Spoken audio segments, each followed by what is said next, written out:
Narendra Modi thanks to Trump చెప్పుకోవాలి. Trump photo ఒకటి మన భారతదేశంలో పార్లమెంట్ దగ్గర దిష్టి బొమ్మ తీసేసి ఆ ప్లేస్లో పెట్టుకుంటే సరిపోతుంది, అందంగా కూడా ఉంటుంది.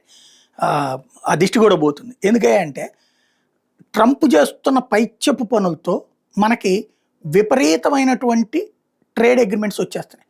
ఒకటి, మోడీ బలవంతుడైన నాయకుడు, బలమైన నాయకుడు, దమ్మున్న నాయకుడు కావడం. రెండోది వచ్చేటప్పటికి అమెరికా చేస్తున్న ఓవర్ యాక్షన్తో చైనాని నమ్మలేని పరిస్థితులు. 2021లో మారిషస్తో ఒప్పందం కుదిరింది, 2022లో ఆస్ట్రేలియాతో ఫ్రీ ట్రేడ్ అగ్రిమెంట్ కుదిరింది, 22లో దుబాయ్తో, 24లో ఈఎఫ్టీఏతో, అదే సందర్భంలో 25లో యూకేతో, 25లోనే ఒమన్తో, 25లోనే న్యూజిలాండ్తో, ఇప్పుడు యూరోపియన్తో.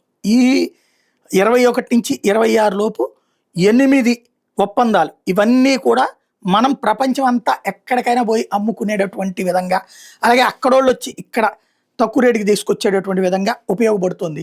బలమైన నాయకులు ఉన్నప్పుడే ఇట్లాంటిది సాధ్యమవుతుంది.